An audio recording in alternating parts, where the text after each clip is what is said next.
አዘነበባቸው። እግዚአብሔር ተዋጊ ይባላል፣ ያዋጋል እግዚአብሔር። እኔ ዓለምን አሸንፌዋለሁና አይዟችሁ በርቱ ይላል እግዚአብሔር። የፈለገው መሳሪያ ቢከማች፣ የፈለገው ስንቅ ቢዘጋጅ፣ የፈለገው ስልጠና ቢሰጥ የትምህርታችን ርዕስ ጦርነቱን እንዴት እናሸንፍ ነው። በሉት እስኪ ድገሙት ለሶስተኛ ጊዜ። መጽሐፍ ቅዱስ ብሉይ ኪዳንና ሐዲስ ኪዳን በመባል በሁለት ይከፈላል። ብሉይ ኪዳን የእግዚአብሔርን ኃያልነት፣ የእግዚአብሔርን ገዥነት፣ የእግዚአብሔር ሁሉን ቻይነት፣ የእግዚአብሔርን ሕያውነት፣ ዘላለማዊነት ይነግረናል። በመጀመሪያ እግዚአብሔር ሰማይና ምድርን ፈጠረ ብሎ ሲጀምር ፈጣሪነቱን ይነግረንና ያንን ፈጣሪነቱን ለማሳየት በኦሪቱ፣ በነቢያቱ፣ በመዝሙራቱ፣ በመጻሕፍተ ምሳሌያት፣ በሌሎችም እግዚአብሔር ያደረገውን ትልልቅ ስራ ይናገራል። እንዲያውም በብሉይ ኪዳን እግዚአብሔር ከተሰጠው ቅጽል አንዱ እግዚአብሔር ተዋጊ ነው፣ ስሙም እግዚአብሔር ነው። እግዚአብሔር ተዋጊ ይባላል፣ ያዋጋል። እግዚአብሔር ለወዳጆቹ ተሰልፎ በዚህ ቦታ ተሰለፉ፣ በዚህ ቦታ ተዋጉ፣ መልክዓ ምድር ስትራቴጂ በማሳየት ለነ ዳዊት በዚህ ቦታ ብትሰለፉ ታሸንፋላችሁ፣ በዚህ ቦታ ብትሰለፉ ትሸነፋላችሁ በማለት የጦር ስልት በመንደፍ እግዚአብሔር በብሉይ ኪዳን ሲያዋጋ አይተነዋል። በመጽሐፈ መሳፍንት ምዕራፍ 10 ላይ ኢያሱ ከአሕዛብ ጋር ሲዋጋ እግዚአብሔር በምድር እንዴት አድርጎ መዋጋት እንዳለበት ስልቱን ስትራቴጂውን ከነገረው በኋላ ኢያሱ በምድር በጦር መሳሪያ ሲዋጋ እግዚአብሔር ከሰማይ በረዶ ያዘንብ ነበር ይላል። ቋጥኝ የሚያህል በአሁኑ ጊዜ ቦምብ ይጥል ነበር እንደማለት ነው። ስለዚህ እግዚአብሔር ይዋጋ ነበር። በዚህ ምክንያት እግዚአብሔር ይቀጠቅጥ ጸባ ወእግዚአብሔር ስሙ ያለውን ግዕዝ ወደ አማርኛ ሲመለስ እግዚአብሔር ተዋጊ ነው፣ ስሙ ማን ነው? እግዚአብሔር ነው። በኖህ ጊዜ የነበሩ ሰዎች ሲያምፁ ከመብታቸው ሲያልፉ፣ ሲረክሱ፣ ሲቆሽሹ፣ የተፈጠሩበትን ዓላማ ሲያበላሹ እግዚአብሔር ተዋግቷል። ቦምብ አላፈነዳም፣ ሚሳኤል አላስወነጨፈም፣ ታንክ መትረየስ የለም። የሚጠጡትን ውሃ፣ የሚታጠቡበትን ውሃ፣ ሲጠማቸው የሚረኩበትን፣ ሲደርቁ የሚለመልሙበትን፣ ምግብ አብስለው የሚበሉበትን፣ ለበረከት፣ ለድህነት፣ ለሕይወት፣ ለእርካታ የተፈጠረውን ውሃ እግዚአብሔር አፍልቶ በማዝነብ ወደ መሳሪያነት ለውጦታል። በሰዶም በገሞራ የነበሩ ሰዎች ሲያምፁ ኃጢአታቸው ገደብ ሲያልፍ እግዚአብሔር ዘንድ ሲደርስ ትዕግስቱን እንደ ፍርሃት አለማወቅም የመሰላቸው ስለነበሩ እግዚአብሔር ሰዶምና ገሞራን ለመዋጋት እግዚአብሔር እሳት አዝንቧል። እሳት እንደምታውቁት እንጀራ መጋገሪያ ነው፣ ብርድ ማስወገጃ ነው፣ ብርሃን መፈንጠቂያ ነው። እሳት በጣም ጠቃሚ ከሚባሉት ፍጥረታት መካከል ነው፣ እንድንጠቀምበት ነው። እንዳልኳችሁ ምግብ የሚበስለው በምንድን ነው? በእሳት ነው። ብርዱን የምናስወግደው በምንድን ነው? በእሳት ነው። ብርሃን የምናገኘው ከምንድን ነው? ከእሳት ነው። ብዙ ነገር ያገለግላል። ከአራቱ ባህርያት ከተፈጠርንባቸው አራት ባህርያትም አንዱ እሳት ነው። ነገር ግን ሰዎች ክፋታቸው ስለበዛ፣ ኃጢአታቸው ስለበዛ፣ ወንጀላቸው ስለተትረፈረፈ እግዚአብሔር እሳት አዘነበባቸው። እግዚአብሔር ተዋጊ ነው፣ ስሙ ማን ነው ብለናል? እግዚአብሔር ነው ብለናል። ስለዚህ በኖህ ጊዜ የእግዚአብሔር ሚሳኤል ምን ነበረ? የፈላ ውሃ። በሰዶም ጊዜ የእግዚአብሔር ሚሳኤል ምን ነበረ? እሳት። ፈርዖን ከነሰራዊቱ 600,000 የሰለጠነ የታጠቀ ግብፅን ሊጠብቅ ይችል የነበረ የፈርዖን ሰራዊት በኤርትራ ባህር ሰጥሞ የቀረው በውሃ አማካኝ ውሃ በልቶት ነው የቀረው። ስለዚህ በፈርዖን ጊዜ እንደ ሚሳኤል እንደ ቦምብ ያገለገለው ምንድን ነው ማለት ነው? ውሃ ነው ማለት ነው። እግዚአብሔር ሲጣላ ብድር አይቆርጥም ያደርጋል እንጂ ነገር እንዳይጥል ይላሉ አባቶቻችን። ምናልባት ብዙ ሰዎች የእግዚአብሔርን ውጊያ አይረዱትም። እግዚአብሔር አሸንቆ ጠመንጃ ስላልተኮሰ፣ ሚሳኤል ስላላስወነጨፈ፣ ቦምብ ስላላፈነዳ እየተዋጋ ላይመስላቸው ይችላል። እግዚአብሔር ከተጣላ አብረ የምትተኛው ሚስት ቦምቡን ልትፈነዳ ትችላለች። ልጆች ቦምብ ነው ሊፈነዱ ይችላሉ። ጎረቤቶች ቦምብ ነው ሊፈነዱ የምትበላው እንጀራ የምትጠጣው ውሃ ቦምቦ ሊፈነዳ ይችላል። የምትቀበለው ደሞዝ ቦምቦ ሊፈነዳ ይችላል። ጫት ከቃምክበት፣ ካቲካላ ከጠጣህበት፣ ካመነዘርክበት ገንዘብ ቦምቦ በላበት። ስለዚህ እግዚአብሔር ምን ይባላል? ተዋጊ ነው ይባልና ስሙ ማን ነው? እግዚአብሔር ነው። ስለዚህ ያ በብሉይ ኪዳን እሳት ሲያዘን፣ ፍልውሃ ሲያዘን፣ ፈርዖንን ሲያዘን ያን ሁሉ የረቀቀ የመጠቀ ከህሊና ቁጥጥር ውጭ የሆነ ተአምር ሲያደርግ ያየ ነው እግዚአብሔር። በሐዲስ ኪዳን ደግሞ ተቀይሮ መጣ። አዲስ ነገር ይዞ መጣ። ፍልውሃ ያዘነበው እግዚአብሔር የሕይወቱ ውሃ ሆኖ መጣ። እሳት ያዘነበው እግዚአብሔር በእሳት አምሳል መንፈስ ቅዱስ የሚሰጥ ሆኖ መጣ። ፈርዖንን ከነሰራዊቱ በኤርትራ ባህር ያሰጠመው እግዚአብሔር በዮርዳኖስ ተጠምቆ ጥምቀትን ከውሃ ሰጠ። ለእስራኤል መና ከሰማይ ያወረደው እግዚአብሔር ራሱ የሕይወት እንጀራ ሆኖ መጣ። አያችሁ፣ ጠላቶቹን ሲበቀል ሲቀጣ የነበረ እግዚአብሔር አሁን ደግሞ በሐዲስ ኪዳን የሚቀጣ የሚገረም የሚራብ የሚጠማ የሚበረድ ሆኖ መጣ እግዚአብሔር። ስለዚህ በመጽሐፍ ቅዱስ መንፈሳዊው ጦርነት አለ፣ ስጋዊ ጦርነት አለ። ስጋዊ ጦርነት ታውቃላችሁ አይደል? ስጋዊ ጦርነት እንግዲህ ከኛ ሀገር ጀምሮ በየመንደሩ ከባልና ሚስት ጀምረ በማማሳያም ጦርነት አለ አይደል? በግድ ታንክ መተኮስ የለበትም። በቦክስም አለ አቅም። እንግዲህ ጦርነትን በመጽሐፍ ቅዱስ ጦርነት ለመጀመሪያ ጊዜ የጀመረው ቃየል ነው። በምን ላይ የጀመረው ንገሩኝ እስኪ። በምን ጀመረው? በድንጋይ። ማንም በመግደል ወንድሙን በመግደል። እንግዲህ በድንጋይ ቃየል ስንት ሰው ገደለ? ንገሩኝ። ቃየል ስንት ሰው ገደለ? አንድ ሰው ገደለ። የቃየል የልጅ ልጆች ደግሞ ዛሬ በአንድ ሚሳኤል ብዙ ሺህ ሰው ይገድላል። የቃየል ልጆች አባታቸው ቃየል በድንጋይ የጀመረውን ጦርነት ዛሬ ኒውክሌር አድርሰው ተራቀዋል፣ መጥቀዋል። ክፋት እጅግ ተስፋፍቷል። እኔ እያልኩ ነበር በአሁኑ ጊዜ እንደው ሰይጣን እንደው ደክሞኛል የዓመት ረፍት እፈልጋለሁ ብሎ ማመልከቻ ቢያገባ ኧረ እኛ እንወክለዋለን የሚሉ ሚሊዮኖች ስራው አይታጎልም። ከሰይጣን የከፉ ሰዎች አሉ። እኔ እንደውም አንዳንድ ጊዜ እላለሁ እኔ አንዳንድ ሚዲያ ላይ የምሰማቸው ክፋቶች፣ ተንኮሎች ሳዳምጥ እንዴ እኔ ሰይጣን እንደ ስኮላርሽፕ ጠይቆ ለትምህርት ይመጣ ይሆን እንዴ እላለሁ። በጣም መርዘኛ ሰዎች መጥተዋል፣ ክፉ ሰዎች መጥተዋል። እና ቅድም እንዳልኳቸው ውጊያው ስጋዊ ውጊያ የታወቀ ዓለም ላይ ጥንትም ውጊያ ነበረ፣ በመካከል ውጊያ ነበረ፣ ዛሬም ውጊያ አለ።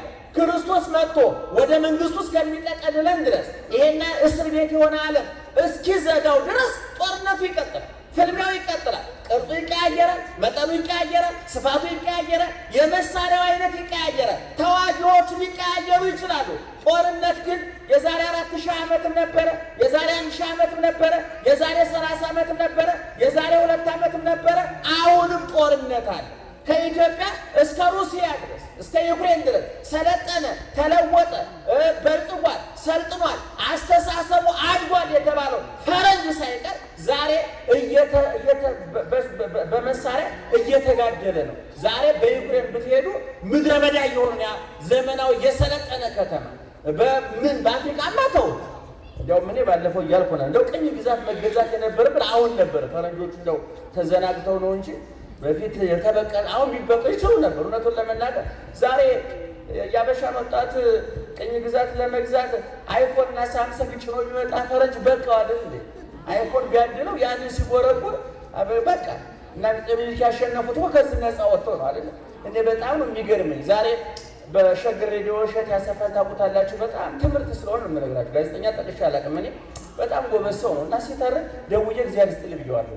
7 ሰዓት አንድ ፕሮግራም እየሰራ ነበርና አፄ ምኒልክ ጦርነቱ እንዴት እንዳካሄዱት ፈሊጣቸው፣ ብልጠታቸው፣ አስተዋይነታቸው እንዴት የዛሬ 128 ዓመት ያን የመሰለ አስተሳሰብ ሲኖረን ከ128 ዓመት በኋላ አመጋገባችን ሲቀየር አስተሳሰባችን የታባቱ ገብታ እየቀየሩ አመጋገባችን በጣም ተሻሽሏል። ዛሬ ሆቴል ገብታችሁ ሜኑውን ብታዩ እንዴት ተራቀናል እኮ አንዱ በት ወደ 30 አይነቱ ይበላል ተሰቃይቶ። ግን ያ አመጋገቡን ይሄን የለወጠ ትውልድ እንዴት አስተሳሰቡ አልተለወጠም? እንዴት አመለካከቱ አልተለወጠም? እንዴት የመነቸክ አይምሮ አመጣ? እንዴት የጨቀየ ህሊና አመጣ? እንዴት የዛገ ጭንቅ አይምሮ ተፈጠረበት? ከየት መጣ? የቱ ጋ ነው ድልድዩ የተሰበረው? የቱ ጋ ነው ግንኙነቱ የተቋረጠው ብለን እስክንጠይቅ ድረስ ብዙ ነገሮች ተፈጠሩ እና ዙሮ ስጋዊ ጦርነት ለማካሄድ 4 ነገሮች መሟላት አለበት። እየሰማችሁ ነው? የትምህርቱ ርዕስ ምንድን ነው? አቤት ጦርነቱን እንዴት እናሸንፍ? ለስጋዊ ጦርነት ያንድ የጦርነት ስለ ውጊያ የተጻፈ መጽሐፍ ሳነብ እንዲህ ይላል። አንድ ወታደር በትክክል ድል አድርጎ እንዲመጣ አሸንፎ እንዲመጣ እንደው ባያሸንፍ እንኳን ሳይማረክ እንዲመጣ 4 ነገሮች ያስፈልጉታል ይላል። 1 ትጥቅ፣ 2 ስንቅ፣ 3 ስልጠና፣ 4ኛ ፈቃደኝነት ይላል መጽሐፉ። ስንት ነገር ያስፈልገዋል? ወደፊት ወታደር ለመሆን የምትፈልጉ ሰዎች ካላችሁ እነዚህ 4 ነገሮች ያስፈልጋሉ። 1 ትጥቅ ማለት እንግዲህ እንደየዘመኑ ነው። በአፄ ምኒልክ ጊዜ ቁመ ጠብቀ ነው፣ ዱላ ነው፣ የወይራ ዱላ፣ ድንጋይ፣ ወንጭፍ ሁሉ መዋጊያ ነበር። በመጽሐፍ ቅዱስ በወንጭፍ ይዋጉ ነበር። እንደዛሬ የተራቀቀ መሳሪያ ነበር። ስለዚህ አንዱ ለወታደር የሚያስፈልገው ነገር ምንድን ነው? ትጥቅ ነው፣ መሳሪያ። ያ የመሳሪያው አይነቱ፣ ጥራቱ፣ መጠኑ፣ ብዛቱ እንደየዘመኑ ይለያያል። ለምሳሌ ዛሬ አፄ ምኒልክ የተዋጉበት መሳሪያ ዛሬ ሙዚየም ተቀምጦ ካልሆነ በስተቀር ለውጊያ እያገለገላል። እንዲያውም አሁን የሚሰማው ፈረንጆቹ የሮቦት ወታደር እያመረቱ ነው። ወደፊት ሰው ሁሉ አያዘምቱ ነው የሚባለው። ስለ አፍሪካ በዚህ ጭንቅላቱ ከቀጠለ ወደፊት ሮቦት ጋር ነው የሚሆነው። ዋጋ የሚል እኛ ቁልቁል እነሱ ሽቅብ እየወጡ ነው። የኛ በጣም ነው የሚያሳስበኝ። አሁን እነ ቻይና እና አሜሪካ እና ራሻ የሮቦት ወታደር ነው ስታዩ፣ ግን በመሳሪያ በባትሪ ላይ የሚሰራ ደከመኝ አያውቅም፣ ፈራው አያውቅም። ተራራ ይወጣል፣ ቁልቁለት ይወርዳል፣ ቦታ ጠብቆ አሸብቆ ይዋጋል። ስለዚህ ጦር መስጠት በየጊዜው ይርቃል። በአጭሩ ግን ለአንድ ወታደር የመጀመሪያ አስፈላጊው መሳሪያ ምንድን ነው? ትጥቅ። እኔ ሰሙነ ወርቁ ጋር ስንመጣ ምን እያልክ ነው እንዳትሉ ይሆናል። አንደኛ ምን ያስፈልገዋል? አቤት ትጥቅ። ሁለተኛ ስንቅ ያስፈልገዋል። ስንቅ ያስፈልገዋል። ለምሳሌ በጥንት ጊዜ ዘመቻ ሲታሰብ ኮቸሮ፣ በሶ፣ ቆሎ እነዚህ የማይበላሹ ምግቦች አሉ አይደል? ቋንጣ፣ እነዚህ የማይበላሹ ስንቅ እነዚያ ይዘጋጁ ነበር። ዘመቻ ሲሆን በጥንት ጊዜ ይታዘዝና ገብሱ ይወቀጣል፣ በሶ ይዘጋጃል፣ ዳቦ ቆሎ ይዘጋጃል፣ በሶ ይዘጋጃል፣ ቋንጣ፣ ኮቸሮ እነዚህ ይዘጋጃሉ። ዛሬ በዘመናዊ ውጊያ ደግሞ የታሸጉ ምግቦች አሉ የማይበላሹ።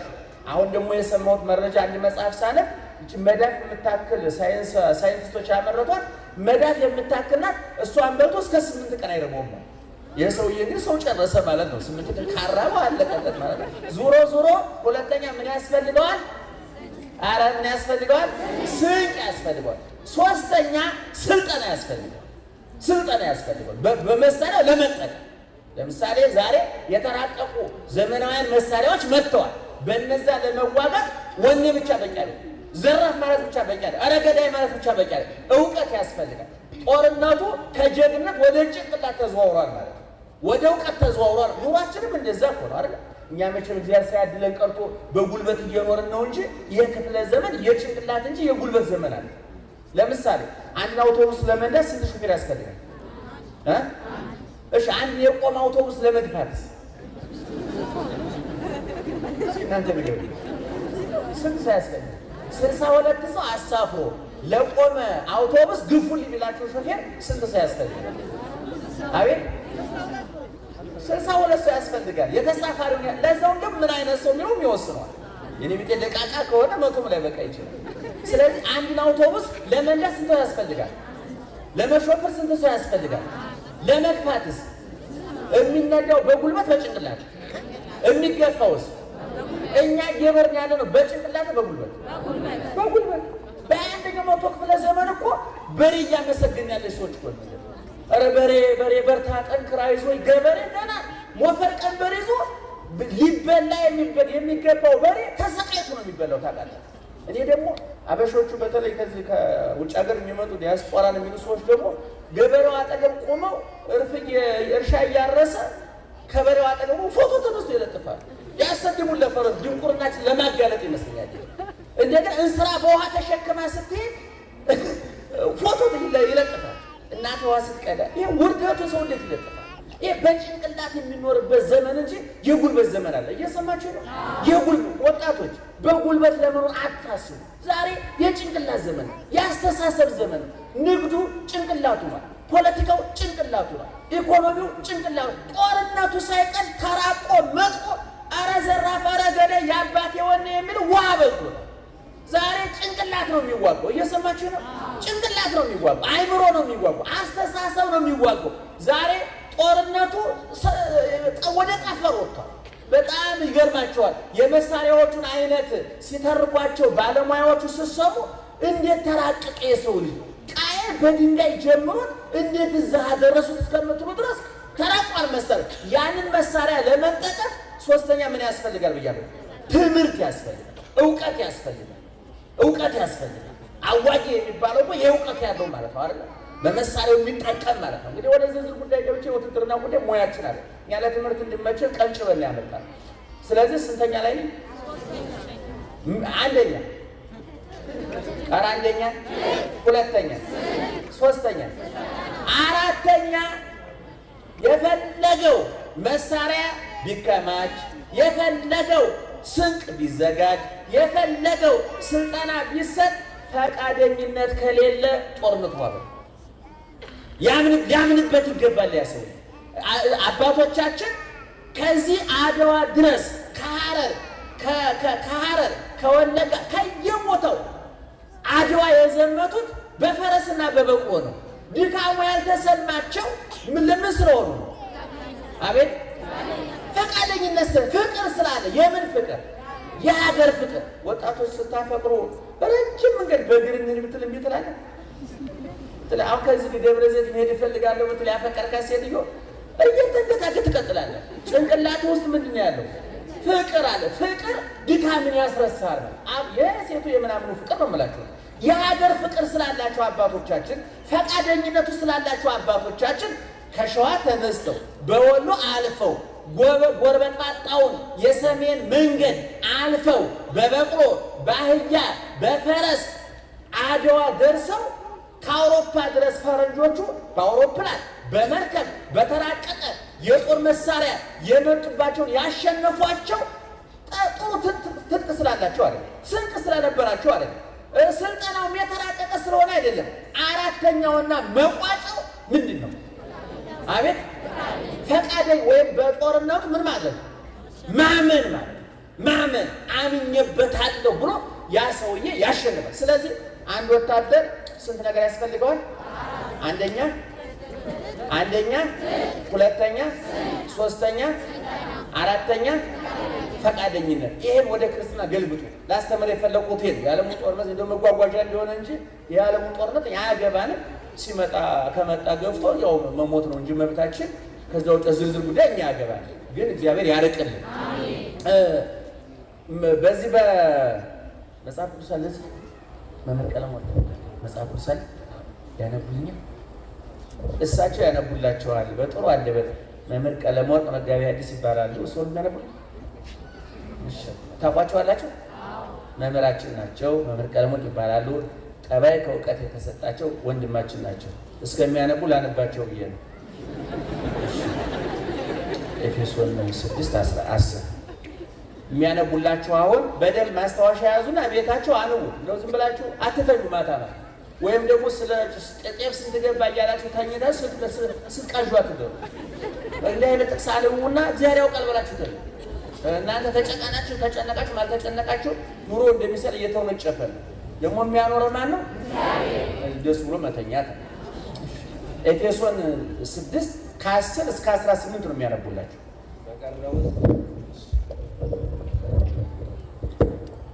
በቀረውስ በጌታና በኃይሉ ችሎት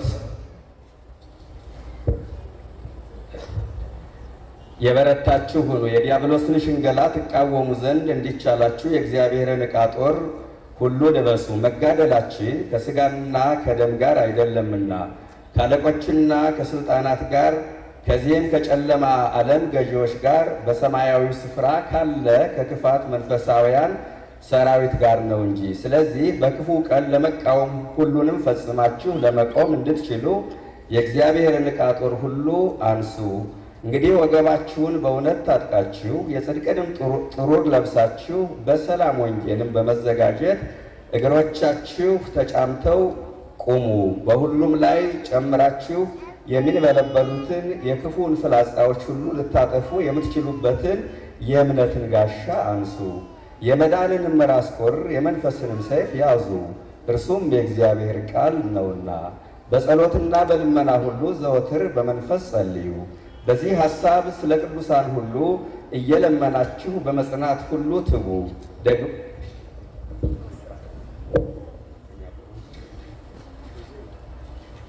ሁለተኛ ቆሮንቶስ 10:4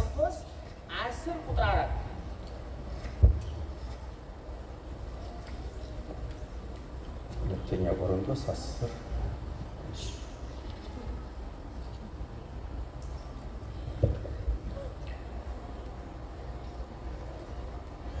እለምናችኋለሁ በሰው ልማድ ምንም እንኳ የምንመላለስ ብንሆንም እንደ ሰው ልማድ አንዋጋም። የጦር ዕቃችን ከእናንተ ጋር ሁኜ እንዳልደፍር እለምናችኋለሁ። በሰው ልማድ ምንም እንኳ የምንመላለስ ብንሆን እንደ ሰው ልማድ አንዋጋም። የጦር ዕቃችን ሥጋዊ አይደለምና ምሽግን ለመስበር ግን በእግዚአብሔር ፊት ብርቱ ነው። የሰውንም ሐሳብ በእግዚአብሔር ዘንድ ዕውቀት ላይ የሚነሳውን ከፍ ያለውን ነገር ሁሉ እናፈርሳለን። እንግዲህ ጦርነቱ ሰማችሁኝ። የትምህርታችንስ ምን ነበር? አቤት። አሁን ምንባቡን በትክክል ሰምታችሁት ከሆነ ሐዋርያው ቅዱስ ጳውሎስ በኤፌሶን ለነበሩ የዛሬ 1900 ዓመት ገደማ ለነበሩ እንደኔና እንደናንተ ላሉ ክርስትና ተነስተው ሥጋው ደግሞ ተቀብለው በሃይማኖታቸው እየኖሩ ውጊያ ለተነሳባቸው ፈተና ለበዛባቸው በውስጥም በውጭም ከላይም ከታችም ከተለያየ አቅጣጫ በስራ ቦታቸው፣ በትምህርት ቦታቸው፣ በንግዳቸው፣ በትዳራቸው፣ በፖለቲካቸው፣ በኢኮኖሚ በተለያየ መንገድ ለሚነሱ ጦርነቶች፣ ለሚነሱ ፈተናዎች ምን አይነት ዝግጅት ማድረግ እንዳለባቸው ሐዋርያው ቅዱስ ጳውሎስ የጻፈው ኤፌሶን 6 ቁጥር 10 ጀምሮ ማለት ነው። ቅዱስ ጳውሎስ እዚህ ላይ 3-4 ነገሮችን ጠቅሷል። አንደኛ የምንዋጋው ጠላት ቀላል አይደለም ብሎ ቅዱስ ጳውሎስ በጦርነት ትልቁ አደጋ የሚባለው ጠላትን አተልቆን አሳንሶ ማየት። እየሰማችሁ ነው? ጠላትን አጋኖ ማየት። አልችለውም፣ ከአቅሜ በላይ ነው ማለትን አንድ ሽንፈት ነው። አይ ቆም ነገር የለባትም ዝም ብለህ አፈር ድሜ ያስበላዋለሁ ማለትን ሁለቱም ልክ አይደለም። የስለ ጦርነት የተጻፈ መጽሐፍ ላይ ሳገኝ ነገር ጠላትን አጋነህን አሳንሰህ ማትይ ይላል ዘመመሪያው። አጋነህን አትየው፣ አግዝፈህ አትየው። ለምሳሌ ዳዊትን አይታቸዋል። ጎልያድን ነው የጣለው ታውቃላችሁ። ዳዊት የበግ እረኛ ነው። ስለ ጦር መሳሪያ የሚያውቀው ነገር የለም። ጎልያድ ማለት በጦርነት ተወልዶ በጦርነት ያደገ እጅግ ጀግና አካላዊው ሰውነቱ ያገዘ። መቼም ወታደር ቁስምን ያለ ሰው ወታደር መሆን አይችልም። ይቅርታ አድርጉልኝና እንደው አጭር ሰው እንደው እዚህ ላይን የማይሞላ ሰው ጡንቻ ያለው ደረቱ የሰፋ አይን ጭምር የሚያስደነቅ። ምክንያቱም ጦርነት የአይንም ጭምር እይታም ጭምር ነው እና ጡንቻው፣ ደረቱ፣ ጉልበቱ የሚያስፈራ የወታደር ግርማ ሞገስ ያለው አለ አይደለም? ሲታይ ሁሉ ደስ የሚል እና ጎልያድ ያንን መለኪያ ያሟላል። ዳዊት ደግሞ ያሟላል። እዚህ ግባ የሚባል አይደለም ዳዊት። ዳዊት ግን ትልቁ ዳዊትን የጠቀመው ምንድን ነው? ጎልያድን አጋኖ አላየው፣ አክብዶ አላየው። በቃ ጎልያድ ልክ ነው፣ የታጠቀው መሳሪያ ከባድ ነው፣ የጦር ልምድ ያለው ሰው ነው፣ ጡንቻው የፈረጠመ ነው፣ ምንም ጥያቄ የለውም ይሄ። ነገር ግን ከጎልያድ ጀርባ ሰይጣን አለ፣ ከዳዊት ጎን ማን አለ? እግዚአብሔር አለ። ስለዚህ ዳዊት አዎ ልክ ነው፣ አንተ ኃያል ነህ፣ ጠንካራ ነህ፣ ጦር መሳሪያም ልዩ ነው። ነገር ግን ከእኔ ጋር ማን አለ? እግዚአብሔር አለ። ያን ጊዜ 3 ድንጋይ አንስቶ ወወጸፍክዎ በእግዚአብሔር ስም ወረወረው። ያ 6 ክንድ ከስንዝር ወይም ደግሞ ወደ 3 ሜትር ይጠጋ የነበረ ሰውዬ እስራኤልን 40 ቀን ሙሉ ሲያስጨንቅ የነበረው ጎልያድ በዳዊት ጠጠር ወደቀ። ስለዚህ ከዳዊት መማሪያ ያለብን አንዱ ምንድነው? ጠላትን አጋኖ አለማየት፣ አግዝፎ አለማየት፣ ከአቅሜ በላይ ነው አለማየት። ከአቅሜ በታች ነው የማይባልም፣ ከአቅሜ በላይ ነው የማይባልም። አግዝፎም አሳንሶም ማየት አይገባም። እየሰማችሁ ነው? አሁን ቅዱስ ጳውሎስ እናንተ ግን አለ ጽኑ በእግዚእነ ወበኃይሉ በጌታና በኃይሉ ችሎት የበረታችሁ ሁኑ አለና እስመ ይኮነ ቀትልክሙ ምስለ ዘሥጋ ወደም ውጊያችን ከስጋዊ ከደማዊ ጠላት ጋር አይደለም። ከባድ ጦርነት ነው ያለብን፣ ከባድ ውጊያ ነው ያለብን። ስለዚህ አላ ምስለ መኳንንተ ጽልመት ከጨለማ ገዢዎች በሰማይ ጥግ ከሰማይ በታች ባሉ መንፈሳውያን ረቂቆች ጠላቶች ናቸው ያሉብን። ጠላታችን ሰይጣን ከኛ የበረታ ከኛ የረቀቀ ከኛ የፈጠነ የማይደክም የማያንቀላፋ ስንቅ የማያስፈልገው ትጥቅ የማያስፈልገው ጦረኛ አደገኛ ጠላት ነው ያለብን። ነገር ግን ደስ የሚለው ነገር ከሱ ይልቅ ከኛ ጋር ያለው ማን ነው?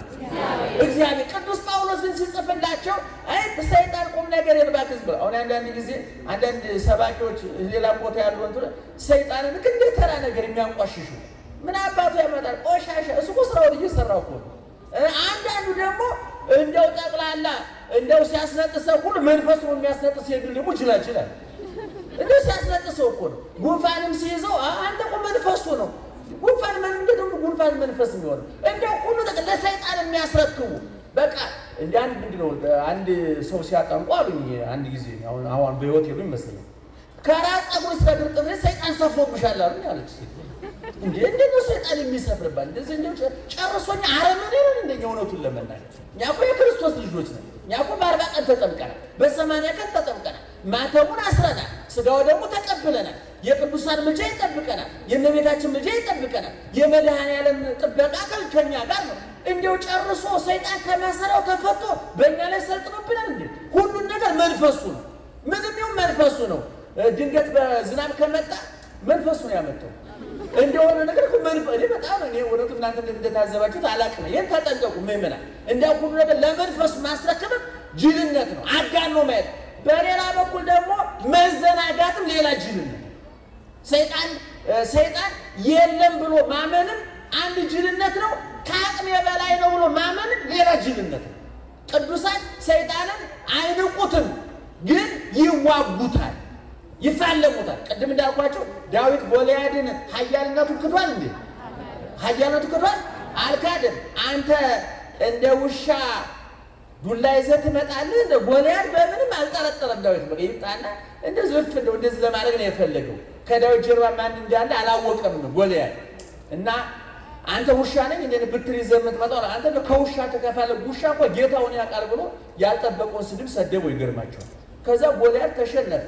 ዛሬ በታሪክ ውስጥ የጎልያድ ታላቅነት የዳዊት ታናሽነት ይነገርና ነገር ግን በግልባጩ ደግሞ የታናሹ ዳዊት ድል የታላቁ ጎልያድ ሽንፈትም ከዛው ጋር ይነገራል።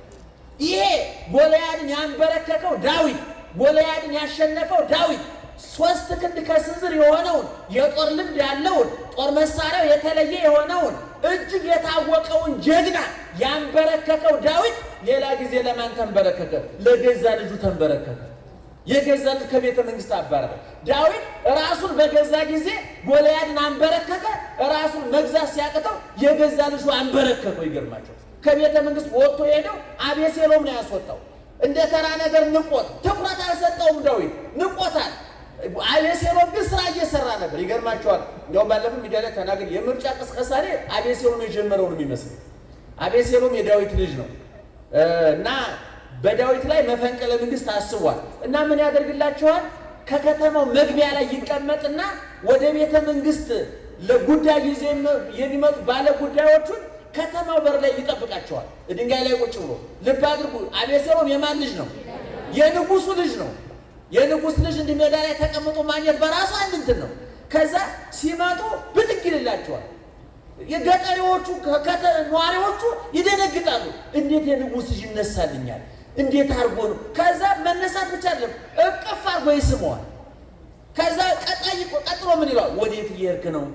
እዚህ መስሪያ ቤት እየሄድኩ ነው። እንዲህ ያለ መስሪያ ቤት ቤተ መንግስት እየሄድኩ ነው። ምን ልታደርግ? እንዲህ ጉዳይ አለብን። አይ ጉዳይ በጣም ቀላል። ነገር ግን መሪዎቹ ባለስልጣኖቹ ቀን በስካር ሌሊት በምንዝር እያደሩ ህዝቡን ረስተውታል። አይ ማን በሾመኝ እኔን አያችሁ ብልጥ እኔን ደህና ዋላችሁ? እየሰማችሁ ነው? እኔ አላስተዝምባችሁም፣ አይዟችሁ። ከዛ ማን በሾመኝ አለ። ልብ አድርጉ። አቤሴሎም የዳዊትን መንግስት ገዘገዘው አልገዘገዘው? ወሰረቀ አቤሴሎም ልበ ኩሎሙ እስራኤል፣ የእስራኤልን ልቡና ሁሉ አስኮበለለው አሸፈተውና ከዛ ዳዊት የናቀው አቤሴሎም ኢየሩሳሌም ሂጄ ስዕለት አለብኝና ስዕለት ላስገባ ነው ፈቀድልኝ ብሎ አባቱን አስፈቅዶ ኢየሩሳሌም ገብቶ በዳዊት ላይ መፈንቅለ መንግስት አድርጎ ያ ጎልያድን ያንበረከከው ዳዊት፣ ያ በጠጠር ድል ያደረገው ዳዊት፣ ያ በማይረባ ትጥቅ በደንብ የታጠቀው ጎልያድን ያንበረከከው ዳዊት በማን ተዋረደ? በገዛ ልጁ ተዋረደ። አያችሁ፣ ጠላትን አግዝፎ ማየትም ስህተት ነው፣ ንቆ ማየትም ስህተት ነው ያልኳችሁ ለዚህ ነው። ቅዱስ ጳውሎስ ጠላታችን ማን ነው አለ? ንገሩኝ። ጠላታችን ማን ነው አለ? ዲያብሎስ ነው አለ። ዲያብሎስ ስጋዊ አይደለም፣ ደማዊ አይደለም፣ አይዳሰስም፣ አይጨበጥም፣ እዚህ ቦታ የምትለው አይደለም። ከባድ ጠላት ነው ያለብን። ነገር ግን ይክበር ይመስገንና አምላካችን ከጠላታችን ከዲያብሎስ የበለጠ የረቀቀ ደግሞ ማን አለ? እግዚአብሔር አለ። ቅድም ነግሬያችኋለሁ። እግዚአብሔር ተዋጊ ነው። ስሙም ማን ነው? እግዚአብሔር ነው ብያችኋለሁ። እና ቅዱስ ጳውሎስ ጠላታችን ረቂቅ ቢሆንም ከባድ ቢሆንም ኃይለኛ ቢሆንም የማይደክም ቢሆንም የማይሸነፍ የሚመስል ቢሆንም እኛ ግን በክርስቶስ እናሸንፈዋለን አለ። በሮሜ 8:37 ደግሞ ወበዝንቱ ወበኩሉ ንመዎ ለኩሉ ይልና ምን ለስተረብ በአማርኛው በወደደን በሱ ከአሸናፊዎች እንበልጣለናል። በወደደን በማን? በክርስቶስ። የተዋጋልን ማን ነው? ክርስቶስ። አሸናፊዎቹ እነማን ነን? እኛ። ቀራንዮ ላይ የእኛ ጌታ የእኛን ውጊያ ሲዋጋ እጁ ላይ ቦምብ አይደለም፣ ክላሽ አይደለም ያለው፣ ጠመንጃ አይደለም ያለው። እጁ ላይ ምንድን ነው ያለው? ችንካር ነው ያለው። እግሩ ላይ የጦር ጫማ አይደለም ያለው። እግሩ ላይ ምንድን ነው ያለው? ችንካር ነው ያለው። ፊቱ ላይ ጥፊ ነው ያለው። ምራቅ ነው ያለው። ጀርባው የተገረፈ ነው። ትከሻው መስቀል በመሸከም የቆሰለ ነው። አፉ ሐሞትና ኮምጣጤ የጠጣ ነው። ራሱ ላይ የሸዋግል የደፋ ነው። የእኛን ውጊያ ተዋጋልን። እሱ ተዋግቶ አሸናፊዎቹ እነማን ሆን? እኛ ሆን። በዮሐንስ ወንጌል ምዕራፍ 16 ቁጥር 32 ላይ ጽነው እስመ አነ ሞይክዎ ለዓለም፣ እኔ ዓለምን አሸንፌዋለሁና አይዟችሁ በርቱ ይላል እግዚአብሔር። ስለዚህ ጠላታችን ከባድ ነው፣ ኃይለኛ ነው፣ ረቂቅ ነው፣ አይደክምም። ግን የሚያሸንፈው ማን ነው? የሚያሸንፈው ማን ነው? እግዚአብሔር። የምናሸንፈው እነማን ነን? እኛ። ከእኛ ጎን ማን ስላለ? እግዚአብሔር ስላለ። ቅድም ለአንድ ወታደር የሚያስፈልጉ 4 ነገሮች ጠቅሰን ነበረ። ቁጥር 1 ትጥቅ ንስኡ ሰይፈ ዘመንፈስ ቅዱስ። እዛ ቅድም መምህራችን ባነበቡላችሁ ምንባብ ላይ ትጥቃችን ምንድን ነው ይላል? ሰይፍ ነው። ያ ሰይፍ ዘውእቱ ቃለ እግዚአብሔር፣ የእግዚአብሔር ቃል ነው ይላል። እኛ እንዋጋለን ከሰይጣን ጋር። በምን ነው የምንዋጋው? በጸሎት በእግዚአብሔር ቃል እንዋጋዋለን። በማማተብ እንዋጋዋለን። በዕፀ መስቀል እንዋጋዋለን። መሳሪያዎቻችን ጥቂት አይደለም። ታውቃላችሁ፣ የወታደር ትጥቅ ብዙ ነው አይደለም? ከሽጉጥ ጀምሮ ስፍር ቁጥር የለውም አይደለም? በጣም ብዙ ነው። የእኛም ብዙ ነው ጦር መሳሪያችን። አንደኛ የክርስቶስ መስቀል ነው። ጥልን በመስቀሉ ገደለ። ይሄ ምንድን ነው? አቤት፣ ለማን ነው የምናሳየው? ይህንን እንደዚህ የምናማትበው ለማን ነው? ማንን ለማራቅ ነው? ይሄ መስቀል የማን ነው? የት የተተከለ? ቀራንዮ። በዚህ መስቀል ማን ተሸነፈ? ጥልን በመስቀሉ ምን አደረገ? ገደለ። ልክ ይሄንን ስናሳይ ለክርስቶስ ምን እያሳየን ነው? የተሸነፍክበት፣ ቀራንዮ የተቀጠቀጥክበት፣ የተዋረድክበት ዱላ ጦር መሳሪያችን ምንድነው እያልን ነው? ይሄ ነው። እኔ በገጠር ሕፃናትና ሴቶች ይገረፉ ነበር። ሴቶች እንኳን የሚለው ይቅርብኝ፣ ድሮ ቀርቷል እሱ። አሁን የለም። ሕፃናት ይገረፉና ባለንጋ አለንጋው ቤት ውስጥ ምን ይደረጋል? እዛ ላይ ይሰቀላል። ስለዚህ ልጁ ሲያጠፋ አለንጋው ሳይወርድ ምን እንለዋለን? እስኪ ተመልከታት። ልጁላችን አለንጋ ሲያይ ትዝ የሚለው ዳቦ ነው? ወተት ነው? ምግብ ነው ትዝ የሚለው? ምንድን ነው ትዝ የሚለው? አቤት። ስለዚህ አለንጋዋ ትወርዳለች። ልጁ ሲያያት መጀመሪያ ምን ሆኗል? ልክኛ ይህ አለንጋ ሰይጣን ተገርፎበታል። ይሄ ቀራንዮ ተገርፎበታል። አሁን አንተ ስታማትር ይሄን አለንጋ ለማን እያሳየን ነው? ልባር ቀራንዮ ላይ የተቀጠቀጥክበት ዱላ፣ ጠመንጃ፣ መሳሪያ በእጅ ነው ይላል። ስለዚህ መስቀል ጥልን በመስቀሉ ገደለ። በመስቀሉ ክርስቶስ ነገሰ፣ ሰይጣን ተዋረደ። ክርስቶስ ነግሶበታል። እንዲያውም በስተቀኝ የተሰቀለው ወንበዴ እኮ ምንድን ነው ያለው? አቤቱ በምን ስትመጣ አስበኝ፣ በመንግስት ስትመጣ አስበኝ አለ።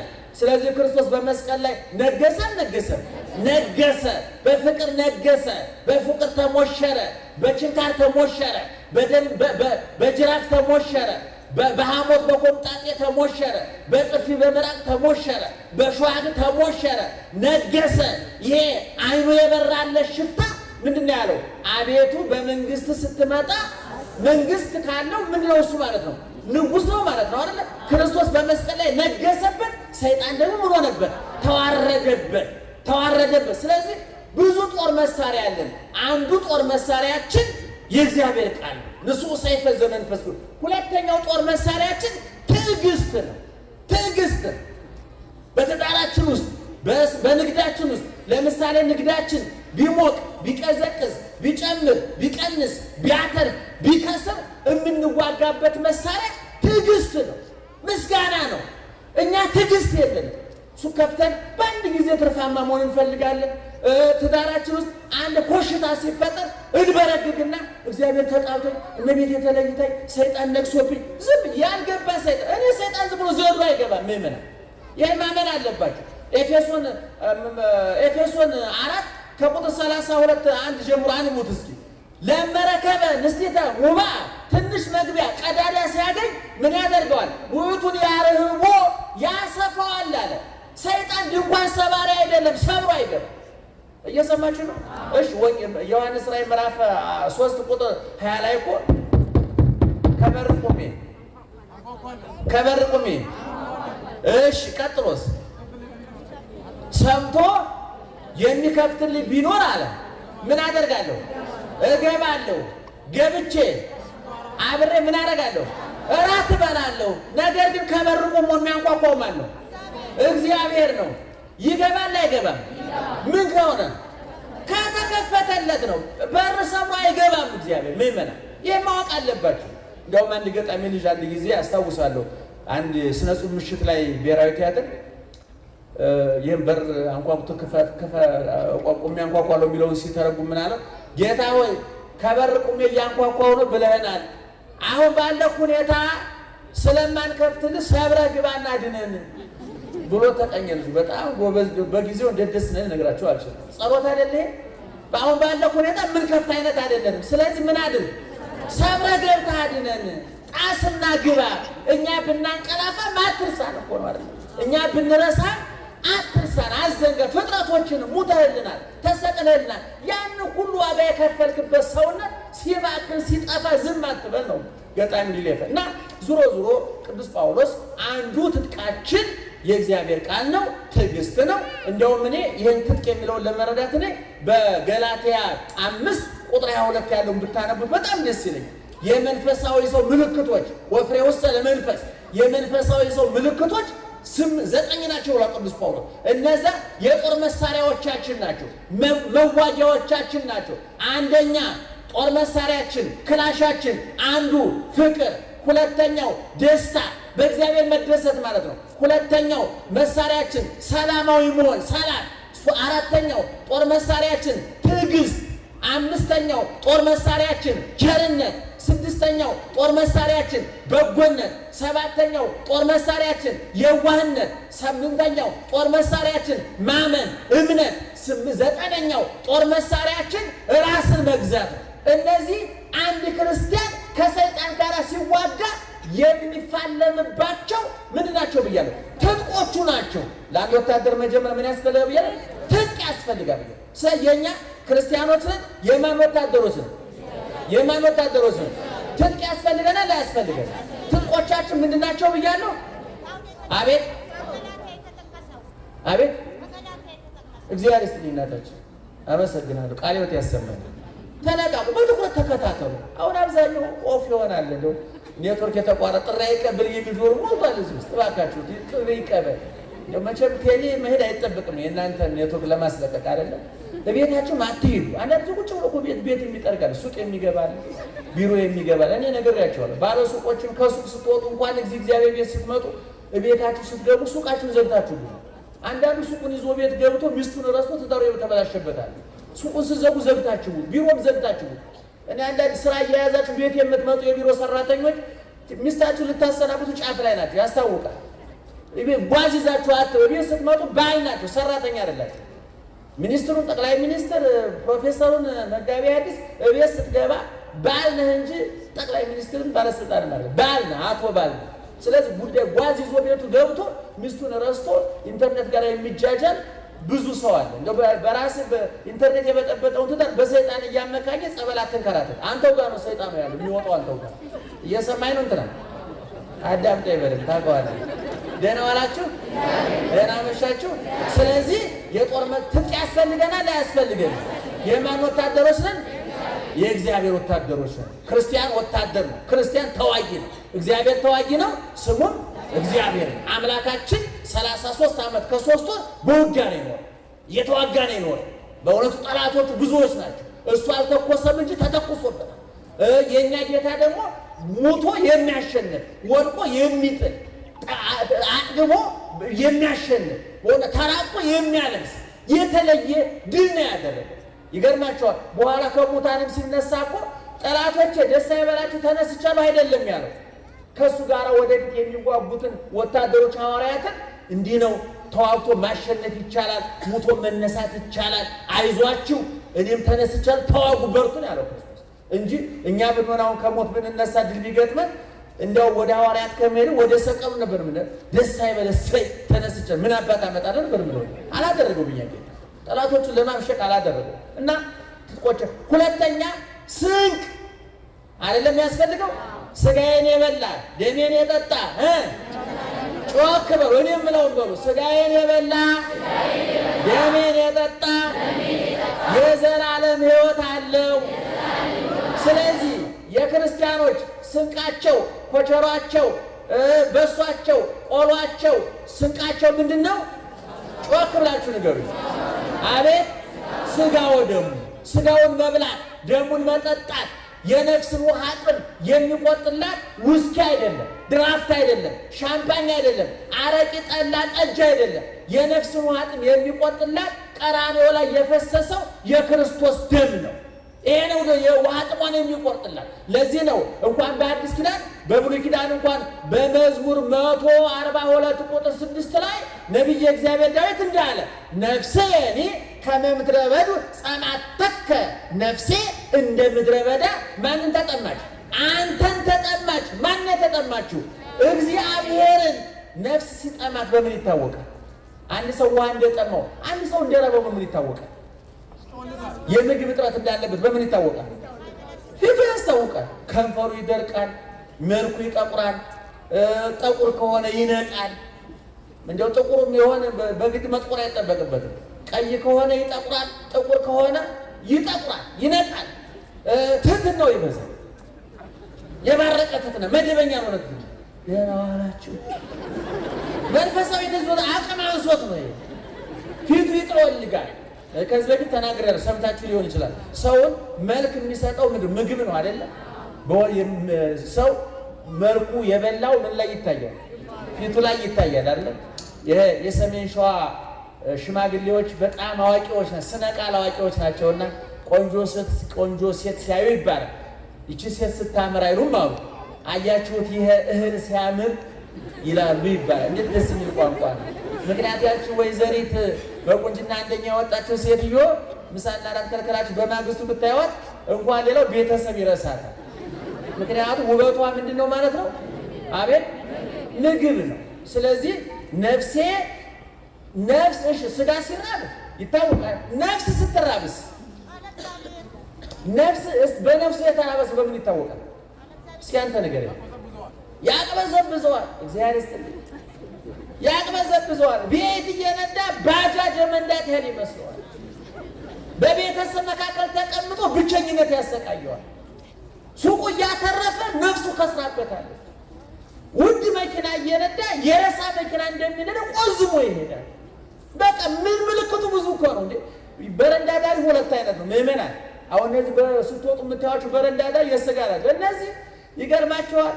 ተኝተው ሌሊት እስኪኑ ሲሩ እንደ ደስ ማለታቸው ወደ ወርግፍ ባርከተው ተኝተዋል። እነሱ እናት እንትና እዛ ጋር ያላችሁት የ1 ሚሊዮን አልጋ አስገብታችሁ ውድ ፍራሽ አስገብታችሁ የአንሶላው ልስላሴ እንኳን በትክክል ተኝቶ በቀን እንቅልፍ የሚያመጣ አንሶላ ጣራ ስትቆጥሩ የምታወጡት ለምንድን ነው? ነፍሳቸው ጠምቷታል። እየሰማኝ ነው እንትና ነፍስ ጠምቷታል። ነፍስ ርዋታል። ስልጣን ይኑርህ፣ ሀብት ይኑርህ፣ ዝና ይኑርህ፣ እውቀት ይኑርህ፣ መልክ ይኑርህ፣ ሀብት አከማች፣ እግዚአብሔር ከተለየ ረሃብተኛ ነፍስ ነው ይዘህ የምትንቀሳቀስ። ስለዚህ የነፍስ ረሃብተኛ ይከፋል ምዕመናን። የስጋ ረሃብተኛ ሙቶ ይገላገላል። ምን ችግር አለ? ረፍት አይደል እንዴ? ሰው በረሃብ ሞተ ግልግል እኮ ነው።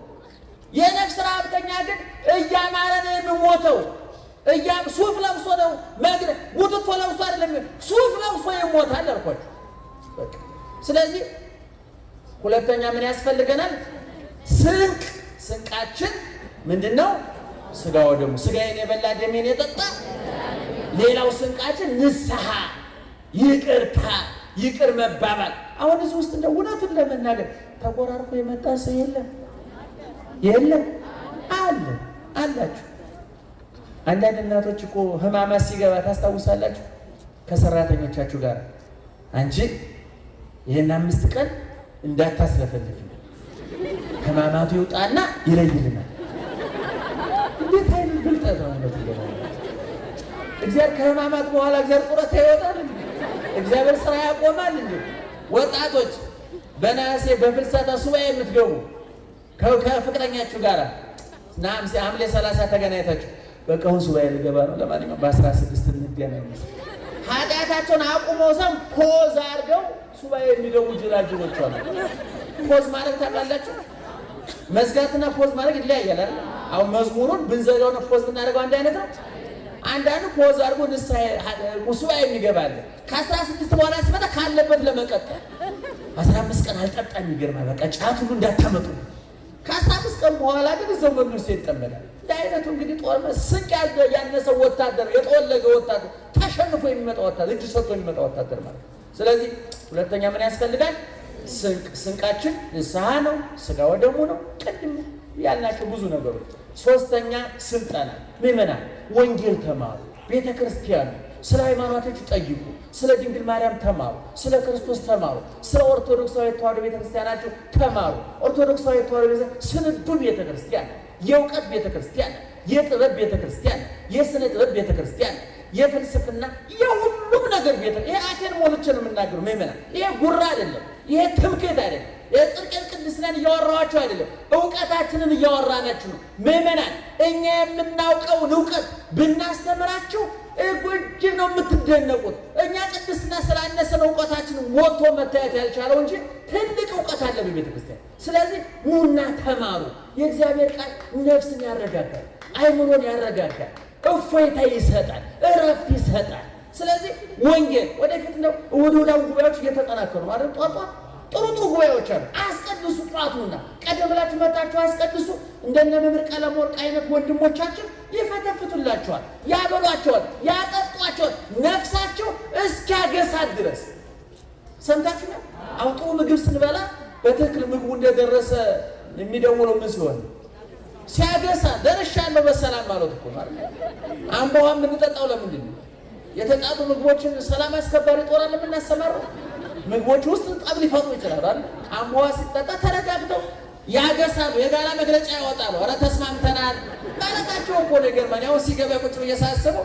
ስለዚህ የእግዚአብሔርን ቃል ስትማሩ ነፍስ ያገሳታል፣ ትረካለች፣ እፎይ ትላለች። ይገርማችኋል፣ እፎይ ትላለች ነፍስ። ስለዚህ ኑና ተማሩ። ስልጠና ማለት ስለ ንስሐ መማር፣ ስለ ቁርባን፣ ስለ ስጋው ደም መማር፣ ባልና ሚስቶች ስለ ጤፉ፣ ስለ ስንዴው፣ ስለ ቅቤው፣ ስለ ማሩ፣ ስለ ስኳሩ፣ ስለ ልጆች ትምህርት ቤት እንደተወያያችሁት ሁሉ እንቁረብ ብላችሁ መቼ ነው የምትወያዩት?